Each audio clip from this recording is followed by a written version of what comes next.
দ্বিতীয় সাকিব বাংলাদেশে আসবে কিনা সেটা কিন্তু আমরা কিন্তু কেউ বলতে পারি না। আপনাদের কাছে অনুরোধ থাকবে তাদের দুঃসময়ের পাশে থাকবেন, সুসময়ের দরকার নেই। মাশরাফি, মুশফিকুর রহিম, বাংলাদেশের এই পঞ্চপাণ্ডব, তারা যতদিন ক্রিকেটের সেবা দিয়েছেন, বাংলাদেশ দল বিশ্ব ক্রিকেটে মাথা উঁচু করে দাঁড়িয়েছে, একের পর এক ম্যাচ জিতেছে এবং সবাই কিন্তু বাংলাদেশ দলকে সমীহ করেছে। আশা করছি তাদের বিদায়ের পর নতুন পঞ্চপাণ্ডব অন্তত জন্মগ্রহণ করবে দেশের ক্রিকেট এবং বাংলাদেশের ক্রিকেট আরও এগিয়ে যাবে, সেটি আমাদের প্রত্যাশা। সাকিব মানে দ্বিতীয় সাকিব বাংলাদেশে আসবে কিনা সেটা কিন্তু আমরা কিন্তু কেউ বলতে পারি না, বাট তাদের অবদান অনস্বীকার্য।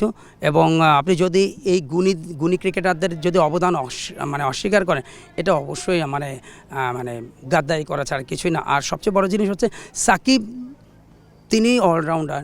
ব্যাট হাতে মিডল অর্ডার যেমন দায়িত্ব পালন করেছেন, বল হাতে কার্যকরী মুহূর্তে হয়তো বা উইকেট পড়ছে না, সাকিব কানা হয়েছে, একটা আর্মার দিয়ে সাকিব উইকেট নিয়েছেন, প্রতিপক্ষ দলকে ব্যাকফুটে ঠেলে দিয়েছেন। এই যেভাবে এরকম অসংখ্য স্মৃতি আছে সাকিব, মাশরাফি, মুশফিকের।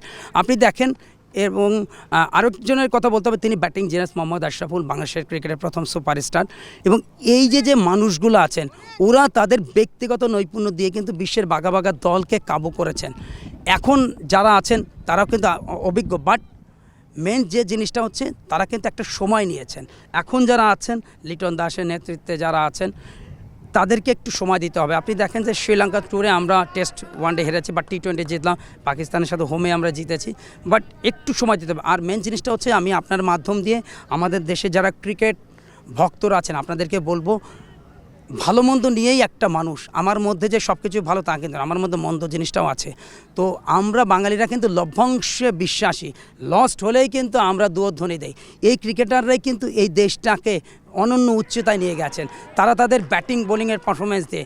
বাংলাদেশের ক্রিকেটে পঞ্চপাণ্ডবের সূত্র ধরেই বলছি, বাংলাদেশের ক্রিকেটে আসলে বর্তমান সময় পঞ্চপাণ্ডবের ঘাটতি দেখছেন কিনা, বা তাদেরকে কতটুকু মিস করছেন? ঘাটতি তো অবশ্যই। আপনি দেখেন যে স্টার্টটা কে করে দিতেন, তামিম ইকবাল খান।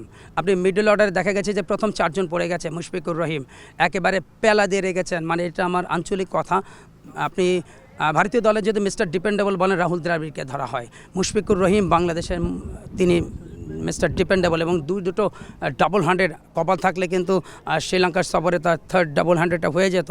পাশাপাশি আপনি দেখবেন যে লোয়ার অর্ডারে যখন দেখবেন যে শেষ 10টা ওভার, তখন কিন্তু দ্রুতগতিতে রান তুলতে, এবং ওই জায়গাটায় যেভাবে কার্যকরী ভূমিকাটা রাখেন মাহমুদুল্লাহ রিয়াদ, এটা অসাধারণ। আর আপনি সাকিবের কথা বলেন, বিশ্বসেরা অলরাউন্ডার।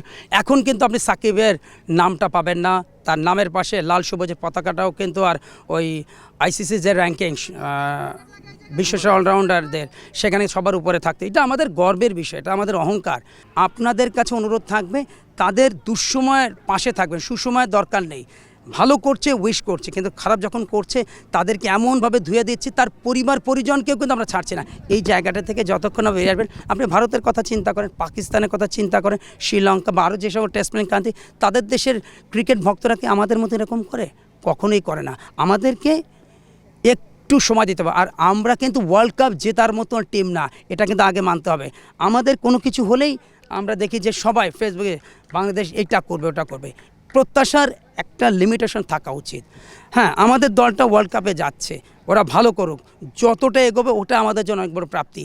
ইন্ডিয়া যখন যায়, ইন্ডিয়া কিন্তু ওয়ার্ল্ড কাপ জেতার জন্য যায়। ওরা বলতে পারে, পাকিস্তান বলতে পারে, শ্রীলঙ্কা বলতে পারে, অস্ট্রেলিয়া বলতে পারে, কিন্তু আমাদের কিন্তু ওই অ্যাবিলিটির জায়গাটা অনেক অনেক কম। সুতরাং আমি 2 হাত জোর করে আমাদের দেশের যারা ক্রিকেট ভক্তরা আছেন আপনাদেরকে অনুরোধ জানাবো, সত্যিকারের বাংলাদেশ টিমের পাশে থাকেন। ওরা ভালো করছে উইশ করছেন, খারাপ করলে অবশ্যই তাদেরকে এমন কোনো কমেন্টস করবেন। হ্যাঁ, আপনি খারাপ করলে আপনি সমালোচনা করেন, কিন্তু সেটা যদি হয় গঠনমূলক, এবং মিডিয়া সেক্টরে যারা আছেন আপনাদেরকেও বলবো একটু গঠনমূলক যদি নিউজগুলো করেন, তাহলে ক্রিকেটারদের জন্যও কিন্তু এগিয়ে যাওয়াটা অনেক বেশি ইজি হয়।